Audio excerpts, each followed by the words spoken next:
We provide you the platform to turn your dreams into reality. Give wings to your aspirations with KR Mangalam University. हमारे इस खास episode खबरें दुनिया की में आपका स्वागत है। मैं हूं Sumit Kumar Dubey and this video is co-powered by KR Mangalam university.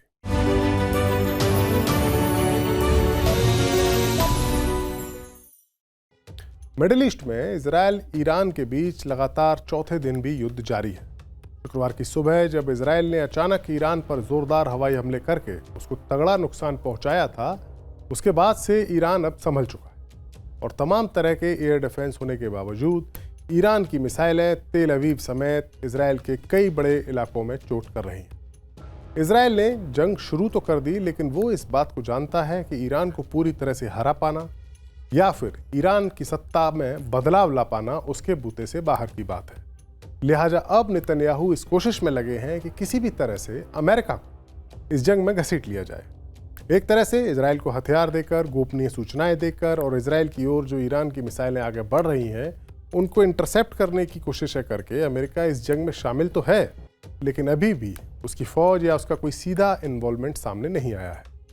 Trump अमेरिकी प्रेसिडेंट अब भी दावा कर रहे हैं कि वो इजराइल और ईरान के बीच युद्ध रुकवा सकते हैं और शर्त लेकिन वही है जो पहले थी, और वो शर्त यह है कि ईरान अपने परमाणु बम बनाने के ख्वाब को छोड़ दे। इसी शर्त को लेकर ही अमेरिका और ईरान के बीच बातचीत के 5-6 राउंड होने के बावजूद कोई बात नहीं बन पाई। रविवार के दिन एक बातचीत की प्लानिंग थी, एक और मीटिंग होनी थी, लेकिन उससे पहले ही इजराइल ने ईरान पर हमला कर दिया और वो बातचीत अब खत्म हो गई। ईरान की ओर से अभी तक ऐसा कोई संकेत नहीं मिला है कि वो अमेरिका के इस सुझाव पर झुकने के लिए तैयार है। खबर तो यहां तक है कि नेतन्याहू युद्ध शुरू होने से पहले ही पहले ही दिन या पहले 1-2 दिन में ईरान के supreme leader Ayatollah Ali Khamenei को भी मारना चाहते ताकि बात काफी ज्यादा आगे बढ़ जाए। और खामेनेई इजराइल के टारगेट पर थे और टारगेट लॉक भी हो चुका था, यानी उनके पास वो एक विंडो थी जिसमें वो खामेनेई को भी निशाना बना सकते थे, जैसे उन्होंने ईरान के बाकी टॉप कमांडर्स को बनाया। लेकिन ट्रंप ने उन्हें रोक दिया। ये पूरा वाकया क्या है इस वीडियो में हम आपको आगे बताएंगे, लेकिन पहले आपको ताज़ा अपडेट की जानकारी दे देते हैं। ईरान ने सोमवार की सुबह इजराइल पर अब तक का सबसे बड़ा हमला किया। ईरान की सेना ने सेंट्रल इजराइल में कई जगहों पर बैलिस्टिक मिसाइलें दागी। इनमें 8 लोगों की जान गई, जबकि 200 से ज़्यादा लोग घायल हुए। अब तक इजराइल में ईरान के हमलों में 22 से ज़्यादा लोग मारे गए हैं और 600 से ज़्यादा लोग इंजर्ड हैं। इससे पहले इजराइल ने रविवार की रात को ईरान के विदेश मंत्रालय पर हमला किया, जिसमें 100 से ज़्यादा लोग जख्मी हुए। शनिवार को इजराइल की फौज ने ईरान के रक्षा मंत्रालय पर भी हमला किया था। ईरान में इजरायली हमलों में अब तक 224 लोग मारे गए हैं, जबकि 1277 लोगों के घायल होने की खबर है। वहीं अमेरिका स्थित ह्यूमन राइट्स एक्टिविस्ट ग्रुप ने ईरान में 406 लोगों की मौत की बात कही है। दरअसल इजराइल ने इस जंग को शुरू करते वक्त जो हमला किया था उसमें ईरान के न्यूक्लियर ठिकानों के साथ साथ उसकी फौज के आला कमांडर्स और न्यूक्लियर साइंटिस्ट को भी निशाना बनाया गया था।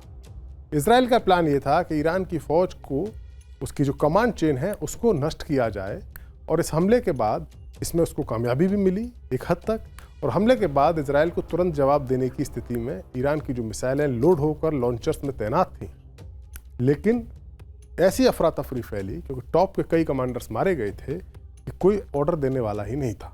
नतीजा ये हुआ कि इजराइल ने हमले की अगली लहर में इन मिसाइल लॉन्चिंग साइट्स को भी निशाना बना दिया।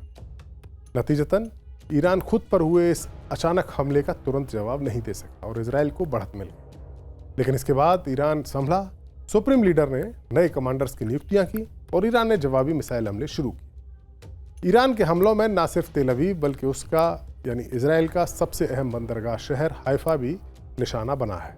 सोशल मीडिया पर ईरान की मिसाइलों के हमले के वीडियो जमकर वायरल हो रहे हैं। मीडिया रिपोर्ट्स के मुताबिक ईरान के जो उसका मिलिट्री संगठन है IRGC, उसने दावा किया है कि उसने इजराइल पर हमले का तरीके के मेथड में कुछ ऐसा बदलाव किया है कि इजराइल की एयर डिफेंस मिसाइलें आपस में ही टकरा रही हैं और ईरान की मिसाइलें अपने टारगेट पर गिरी। अब ये तरीका क्या है, क्या ये दावा सही है, गलत है? युद्ध के वक्त में ऐसा कुछ कहा नहीं जा सकता। दावे किए जाते हैं, कितने दावे सही होते हैं कितने सही नहीं कुछ पता नहीं चलता। In the fog of war ऐसा कहा जाता है, लेकिन पुख्ता तौर पर कोई बात अभी तक सामने नहीं आई है। हालांकि इतना जरूर कहा जा सकता है कि ईरान के जवाब ने साफ कर दिया है कि वो झुकने वाला नहीं है, और यही वजह है कि नेतन्याहू अमेरिका को इस जंग में शामिल करने की पूरी कोशिश कर रहे हैं। और शायद इसी प्लान के तहत इजराइल ने शुरुआती दिनों में जब ईरान के टॉप कमांडर्स को निशाना बनाया था, तब वो ईरान के सुप्रीम लीडर को भी निशाने पर लेना चाहता था। न्यूज एजेंसी रॉयटर्स ने 2 अमेरिकी अधिकारियों के हवाले से एक बड़ी खबर बताई है। खबर है वो ये है कि इजराइल के प्रधानमंत्री बेंजामिन नेतन्याहू पिछले 2 दिनों में ईरान के सुप्रीम लीडर खामेनेई को मारने का प्लान बना चुके, लेकिन अमेरिका के प्रेसिडेंट डोनाल्ड ट्रंप ने नेतन्याहू को इस योजना पर अमल लाने से रोक दिया। खबर के मुताबिक डोनाल्ड ट्रंप ने पूछा या कहा, जब उन्हें बताया गया कि ईरान के सुप्रीम लीडर को टारगेट किया जा सकता है, तो उन्होंने कहा कि क्या ईरानियों ने अब तक किसी अमेरिकी को मारा है? नहीं। तो जब ऐसा नहीं होता तब तक हम ईरान की पॉलिटिकल लीडरशिप को निशाना बनाने की बात भी नहीं करेंगे। ट्रंप एक तरफ जहां ईरान को चेतावनी दे रहे हैं, वहीं दूसरी तरफ कूटनीति का दरवाजा भी वो खुला रख रहे हैं। अपनी social media site truth social पर उन्होंने लिखा है कि अगर हम पर किसी भी तरह का हमला होता है तो अमेरिकी फौज पूरी ताकत और शक्ति से ईरान पर ऐसे बरसेगी जैसे पहले कभी नहीं देखा गया। इसके बावजूद ट्रंप ने आशा जताई कि ईरान और इजराइल के बीच शांति समझौता पॉसिबल है। उन्होंने कहा कि हम आसानी से एक समझौते पर पहुंच सकते हैं और इस खूनी संघर्ष को खत्म कर सकते हैं, लेकिन उस समझौते की जो अहम शर्त है, परमाणु हथियार पाने की कोशिश ना करना, उसे मानने के लिए ईरान राजी नहीं। और राजी हो भी कैसे, जब बातचीत ही चल रही थी अमेरिका के साथ, उसी बीच इजराइल ने हमला कर दिया, तो फिर ईरान भरोसा किस पर करे और अमेरिका पर तो खास तौर से क्यों करे? क्योंकि इस तरह की खबरें भी थी कि ईरान को बातचीत में भटकाने का प्लान अमेरिका का था ताकि इजराइल हमले की तैयारी कर सके। और इस पूरे इलाके में, मिडिल ईस्ट के इलाके में ऐसे कई मुल्क हैं जहां पर अमेरिका के फौजी अड्डे हैं, चाहे वो सऊदी अरब हो, कतर हो, यूएई हो, कुवैत हो, इराक हो, सीरिया हो। अमेरिका के फौजी और मिलिट्री एसेट्स इन इलाकों में मौजूद हैं। ईरान कह चुका है कि उस पर जो इजरायली हमले हो रहे हैं उसमें अमेरिका मदद कर रहा है। इसके जवाब में उन्हें भी निशाना बनाया जा सकता है, यानी अमेरिका के फौजी अड्डों। लिहाजा ट्रंप सीधी धमकी दे रहे हैं कि उनके लोगों को निशाना ना बनाया जाए। हालांकि ईरान ने भी चतुराई दिखाई है अभी तक। अमेरिकी अड्डों पर अभी तक ईरान ने कोई हमला नहीं किया है, लेकिन बात अगर बढ़ेगी तो ऐसा हो भी सकता है और फिर अमेरिका को जंग में कूदने का बहाना भी मिल सकता है।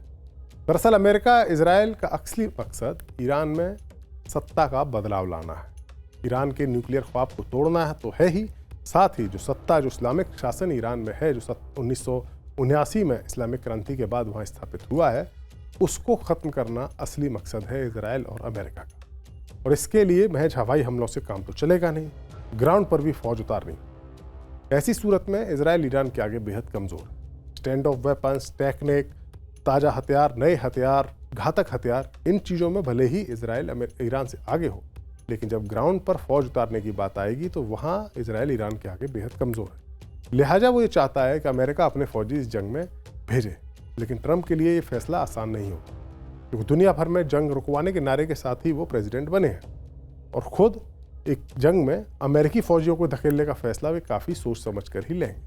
बहरहाल अभी तक तो इस जंग के रुकने की कोई सूरत फिलहाल नज़र नहीं आ रही और हो सकता है कि एक दूसरे पर हवाई हमले तक ही सीमित रहने वाला यह युद्ध कई दिनों या कई हफ्तों तक भी खिंच जाए। हमारा ये वीडियो आपको कैसा लगा, कमेंट सेक्शन में जाइए और अपनी राय हमें ज़रूर दीजिए। नमस्कार।